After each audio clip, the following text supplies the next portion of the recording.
A day in my life as a third year college student na food tech. So hey guys, ako si Angeline. Nag-aaral, nagba-vlog at nagne-negosyo. Dito nga pala muntikan pa mag-traffic dahil may ginagawa palang kalsada. Bumawi nga pala ako ng tulog sa may bus guys dahil nakaupo ako. At pag bumababa nga pala ako ng bus sa umaga, hindi na ako na-video. Syempre, safety first muna tayo. Tuwan nga lang pala yung mga nangyari ngayong araw na to. Naisip na nga pala akong bagong content guys. Abangan nyo bukas mag-upload ako. Dito nga pala muna kami sa labas guys kasi naghihintay pa kami ng sakto nga lang din pala yung pagod ko ngayon guys. Shoutout nga pala dyan kay Kim, nakaupo kami sa syempre, ano pa ba, wala akong no choice. Kaya nabili muna kami ng almusal ni Eliza. Kasama ko na naman si Eliza. Wala talaga akong no choice. Take out na nga lang pala kami guys at doon na kami kakain sa may room dahil di pa naman simulang klase. Tumakbo na nga rin pala kami ng tubig guys dahil manghang pala yung pansit kanto na binili namin. Shoutout nga pala sa mga kaklase ko na yan. Grabe, nakasupport sila sa akin. And guys, habang wala pa nga ginagawa, nagpapahinga muna yung iba. At yung nag-start na nga pala yung klase guys, nag-report na yung unang. Lagi nga palang nandyan si Mampay kapag merong nagre-report. At syempre, kailangan natin makinig sa nagre-report para pag tayo naman yung magre-report, may kinig din sila. Ito nga pala guys, di ko alam kung ano yung pinag-uusapan nila pero tapos lang nga pala yung mga nag-report dito. Sakto nga rin pala na alas 12 na guys, lunchtime. Kaya dito nagjo-joke si Mampay. Nag-remind na nga din pala siya sa mga susunod na reporter next week. Papunta na nga pala kami nito sa may Jollibee guys pero ayan, nakatingala sila. Ganyan yan sila kasi first time lang nila makita sa billboard si Donnie Panganiban. Ni Pangilinan pala, eme. Pakakainin mo. So guys, puro pag inabi bumalik sa mama niya na.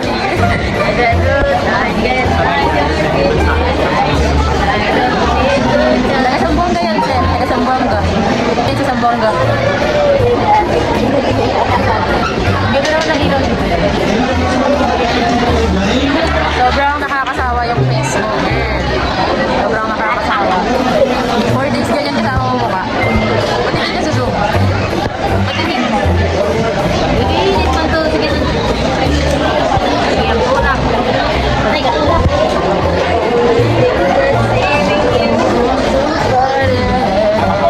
Haba naman yan, 1 hour. Patay mo yan, yung binibidyo yung lagi naman.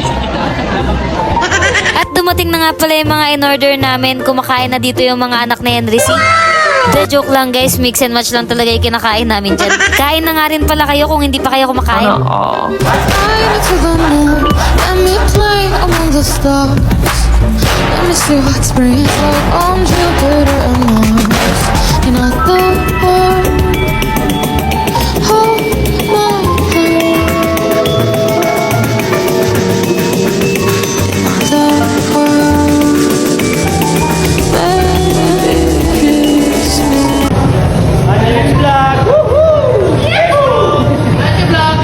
Sobrang natutuwa nga pala ako sa mga ganong pagkakataon. Tuwing nakikilala ako bilang ako si Angeline's Vlog, papa-shoutout at mga nangihingi ng stickers. Alam kong malayo na pero malayo pa. Shoutout nga pala dyan kay Ma'am Basi.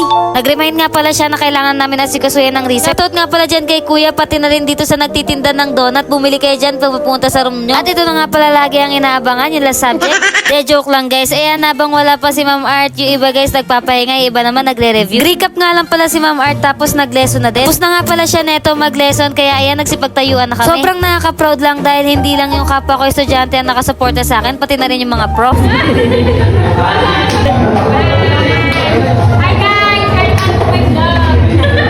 Isa nga pala yan si Ma'am Art sa magaling magturo sa may food tech. At ito na nga pala guys, uwian na namin. Kasabay ko nga pala yan, sila Ryan Bang, Limwell, tapos si Fortunato. Lalakad ko nga lang pala sila nakasabay guys dahil magji-jeep sila. Ako nga mag-LRT. Nga lang pala maaga sa video pero mag-6:30 na nga pala yan. At ang paborito kong mangga. Shoutout nga pala kay Kim, nakasabay ko nga pala siya papunta sa may LRT. Magkaiba nga pala kami ng uuwian kaya ayan, magkatawiran kami. At 4 minutes na naman nga pala tong video ko. Sana hindi ko nasayang yung 4 minutes nyo. Dito na nga pala ako nag-video yung malapit na sa amin dahil nakatulog ako. Thank you nga pala sa suporta nyo guys. Lalo na sa mga una at simula pa lang nandyan na. Hindi ko man kayo maisa-isa pero palagi ako nagpapasalamat sa inyo. Walang Angeline's Vlog kung wala kayo. Dito ko na nga rin pala tatapusin tong vlog na to. Thank you for watching. Bye!